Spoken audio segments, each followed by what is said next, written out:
Hey, this is Meredith Elliott Powell. You know what time it is. It is 8 a.m. Eastern, Saturday morning. Even though it is Memorial Day weekend, it is still time for a sales logic. So, Mark, you look like you were on the road today. We're on the road celebrating our 44th wedding anniversary yesterday. So we're on the road having a good time. 44 years. That is amazing. The fact that she stayed with me for 44 years, that's amazing. But every time she leaves, I leave with her. So Yeah, there you go. She can't get away. That's right. That's all right. Let's hit the intro and start the show.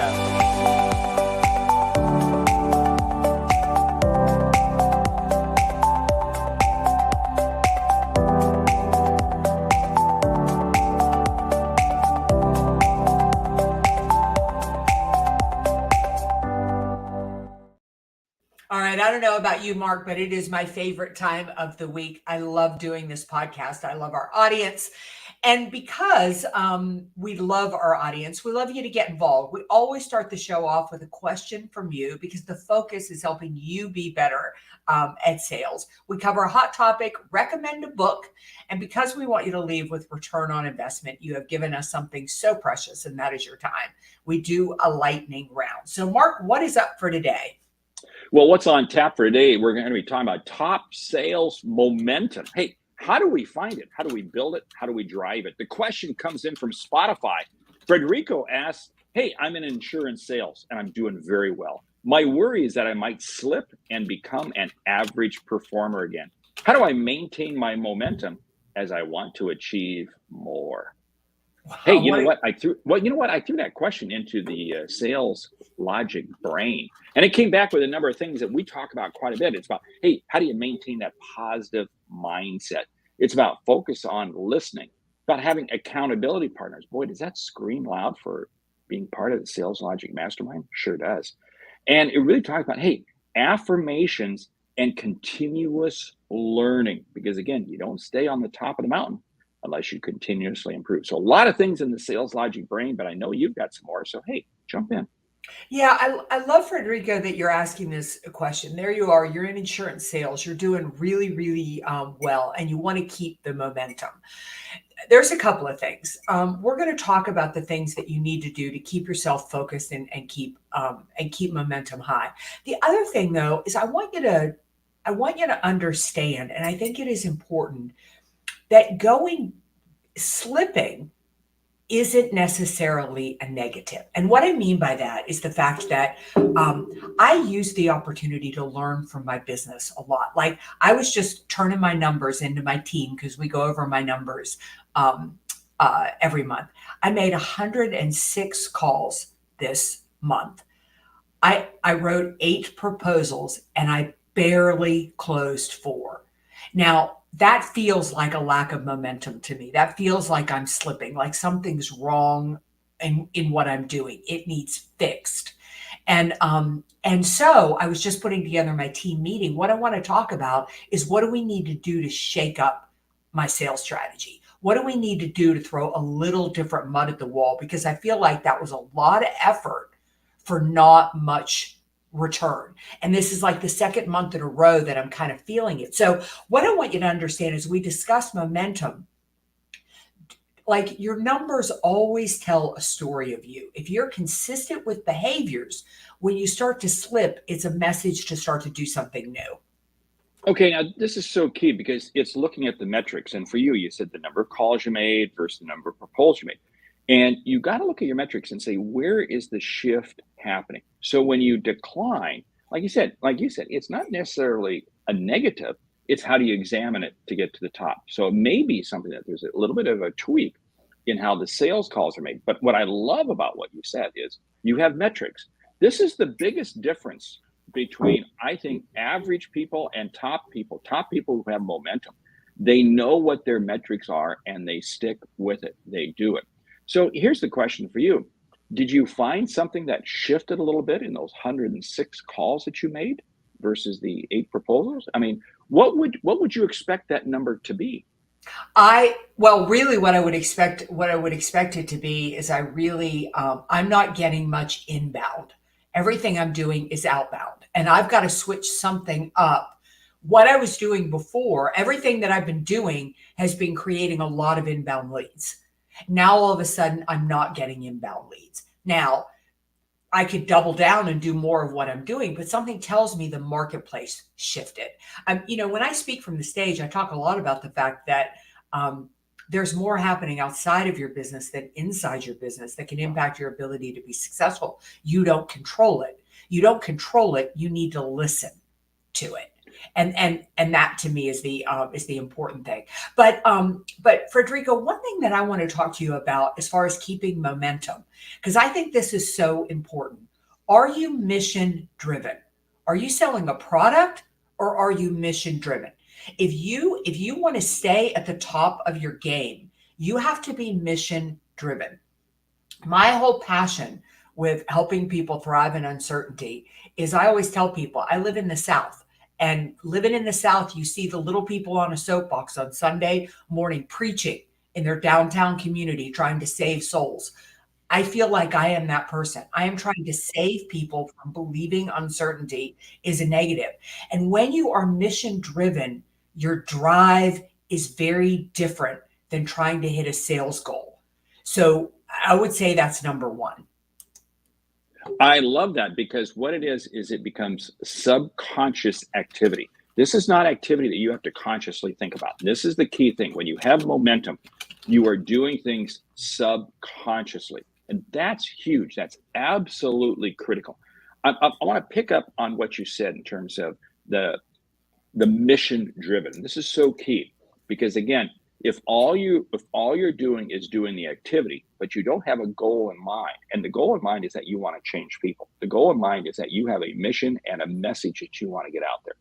And again, that's exactly what people who have momentum, because they absolutely believe, and that powers through. Hey, I want to come back and talk about this inside piece. You're not getting the inbound leads, because there's something very critical that I see happening a lot in terms of inbound leads. We all go through cycles where we get a lot of inbound activity, and then it kind of dries up and go, what happened?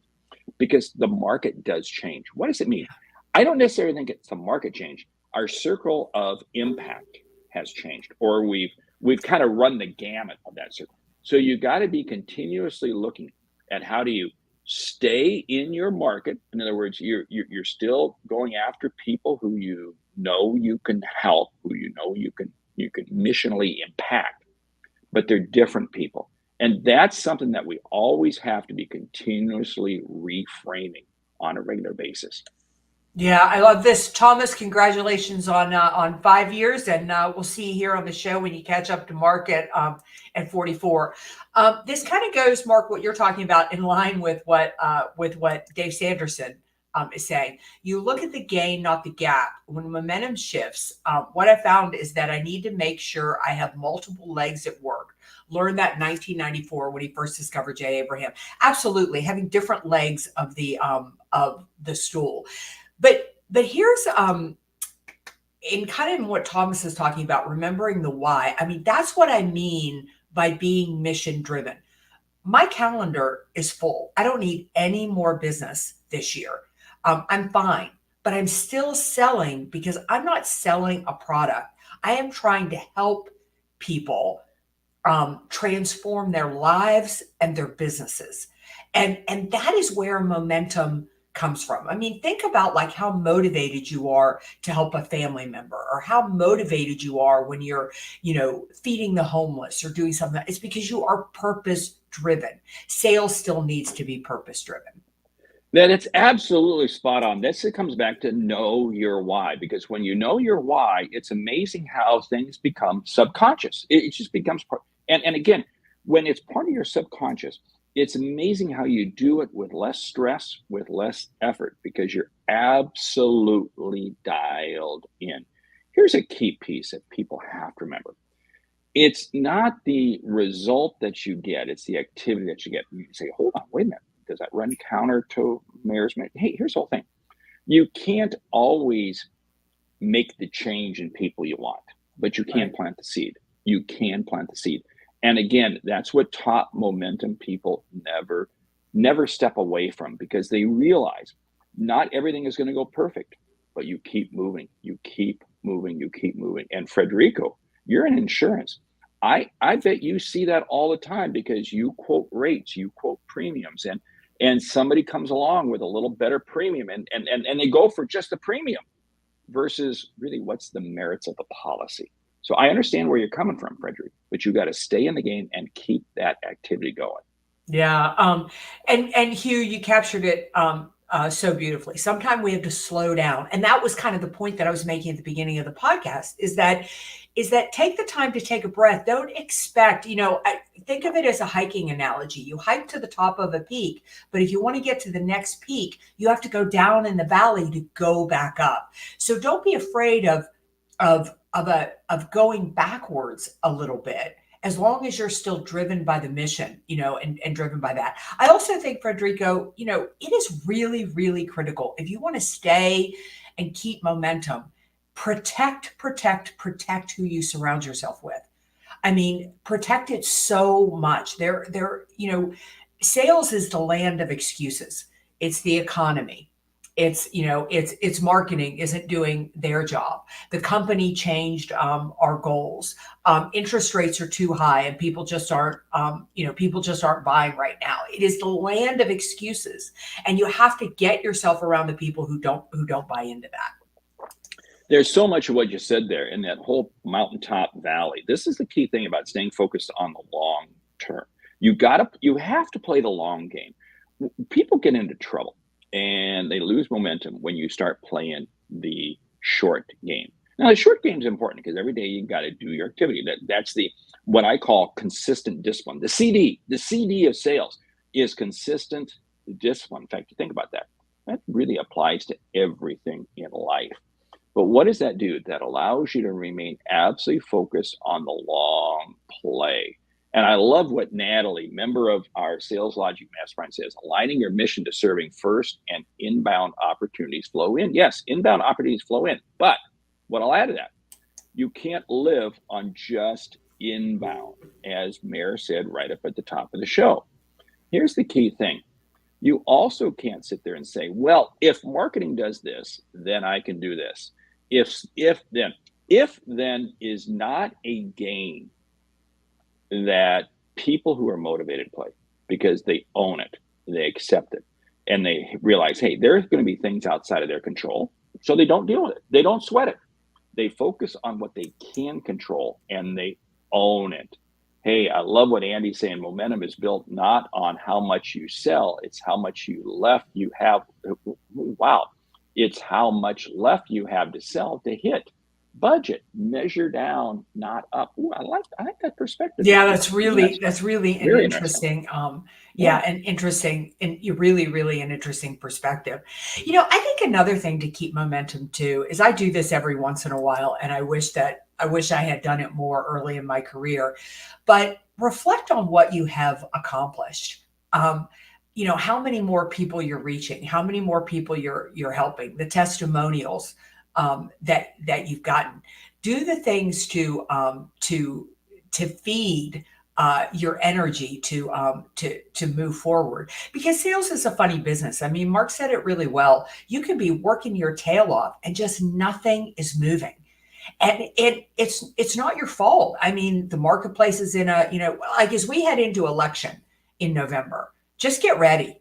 Everything is going to stall all over the place, because somewhere around October, businesses are going to take their foot off their gas and they're going to go, I need to see whether this goes Republican or whether it goes Democrat, because that determines what I'm going to do with my business.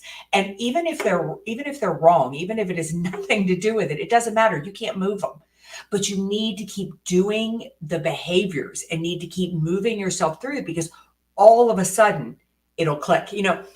Men, you may not get this analogy, but you certainly, women, we have to listen to enough sports analogies to that I can do this one. But I don't know if you've ever been trying to lose weight. You're trying to lose weight, and you're trying to lose weight. You don't lose any weight at all, but you keep doing everything you're supposed to do.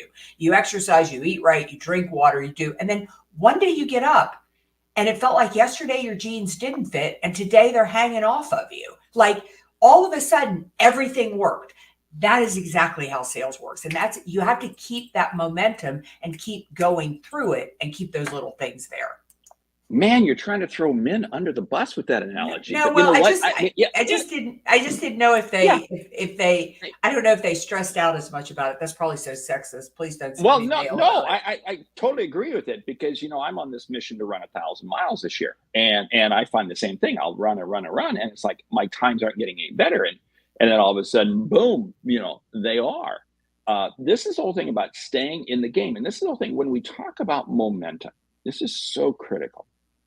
You have to keep that momentum going, even if your results aren't there. Now, I want to go back to something you shared earlier because you said, I did all these results and I don't feel we're getting quite the results we are. So, again, this is the piece that you're just kind of examining a little bit. What do I need to tweak? Don't throw the baby out with the bathwater. This is average and low performers. What they'll do is they'll say, oh, I'm going to change what they're doing 180 degrees. No, normally it's just a 3 or 4 degree correction if you need to. And this is good. You want to kind of look at that every quarter be just saying, what do I need to change slightly? Don't radically think you need to change everything. Yeah, it's the other thing I want to mention about that is notice, I don't know if you caught this, but I'm not doing that on my own. I told you I'm gathering all that information, and every month I have a meeting with my team where we dive into my numbers. I want their ideas and I want their opinions. I also called two other friends that Mark and I have through the National Speakers Association, who this is really their area of expertise. And I want to talk to them because they study the marketplace. They study, like, their job is to say 100% up on the trends of what's working in advertising and marketing and what isn't working in advertising and marketing. And I want to get their ideas and opinions. So I'm going to get all this feedback, then based on what I know about my market and my business, and make some tweaks. The other thing that I want people to take from this is I'm catching this so early because I track my metrics. Like, I notice the trend that something tiny is shifting in there, and I'm catching it when I can make a small tweak. I think another thing we do as salespeople is, like, we wait until we don't hit the goal to make a change. And when you don't hit the goal, guess what? You're already a whole quarter behind. You have to constantly be tweaking. So, Frederico, this is another thing that really keeps my momentum going. This is kind of like a game to me. It's a strategy to me. It's something I'm constantly working on. Nothing about my sales process is static. It's Meredith does a little work, then she studies her metrics, then she makes a couple shifts, then she throws a little more mud at the wall, then I cover my metrics, then I look again. So I'm in constant motion, and that constant motion keeps the momentum going. See, and that's why so many people get into this thing that, oh, they have to radically change everything because they waited too long. They Right. waited too long. But again, if you're examining this stuff all along the way, this is why, one of the simple minor things that I always say is people say, okay, what are my objectives for the week? And then they review them on Friday afternoon. Well, Friday afternoon's too late. You should have reviewed them Thursday morning because Yeah. Thursday morning, you still have Thursday and Friday with which to still make it. You have to make the adjustments midstream. Don't wait until the end or it's too late. And again, this is one of the very critical things because then I can just make minor shifts. You also said something else that you're talking to other people. This is why you have to surround yourself with a community of people who are going to challenge and lift you up and take you to the next level. This is why it's so critical. This is why we're so high on the Sales Logic Mastermind. We want everybody to get into it because it's a community of people who are focused on one thing. How do we lift each other up? And you become the sum of the 5 people you associate with the most. Jim Rohn said that years ago, and that applies so well today. Be careful of the friends you choose. Frederico, probably one of the easiest things you can do is just realign who you are spending time with, and then check out Sales Logic Mastermind. Yeah, I think this is brilliant coming from Andy. It's not change, it's enhancement. I mean, mic drop right there. You summed up what I was trying to say in 1,000 words Yeah. so beautifully. It's just that just that constant. And Hugh's jumping in and saying, what you're reaching for may be just about to break. That's right. It's just about. So you're tweaking and redirecting and trying and then learning. Princess, love that you are coming to us from Aruba. So fun to meet you at the NSA chapter. It's powerful and reminds me that I can get great results being practical. Absolutely. Oh my gosh, sales is so incredibly practical. I mean, it is, this is why this is called sales logic, because it is just logical. And it's because what are we doing? We're helping people. And again, go back to what you made the comment in terms of mission. Sales is a mission. We're on a mission. And like I always say, it's to help others see and achieve what they didn't think was possible. That's what the objective is all about. Hey, 3 Feet from Gold, Thomas recommends the book. Oh, that is an excellent book. Pick that up and read it, because again, it's going to help shape your mindset. And at the end of the day, mindset is far more critical in the results you are going to achieve than you will ever realize. It's your mindset. Yeah. Hey, we are burning time. We got to get to the book from our good friend Dr. Nito Quabain. His new book, it's Extraordinary Transformation. Wow. Hey, Nito Quabain, anything he puts out is absolutely fantastic, because if you've studied him, if you've followed him, he is the president of High Point University. That is an amazing school. You get to be on campus there several times a year, working with the students, working with, there it is. You got the book right there. Absolutely powerful book. Okay. I just finished this book. I am in love with this book. This is the book that I wanted. Run, Do Not Walk to Get Extraordinary Transformation.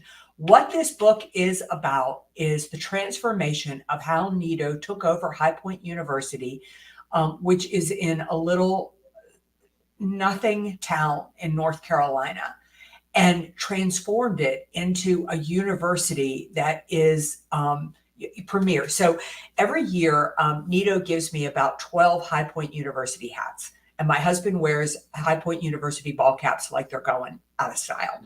And when he first started wearing them, nobody ever knew what HPU on a hat stood for. There's nowhere we go in the world. We have been in remote parts of New Zealand, and somebody says, do you go to High Point? Every time we're at dinner, every time we are everywhere, people ask about High Point. What I love about this book is if you want to understand what it takes to grow and transform and build, this is the book to get. He has put it all in here. All right. Mark. And that's against odds that everybody would have said, crazy odds.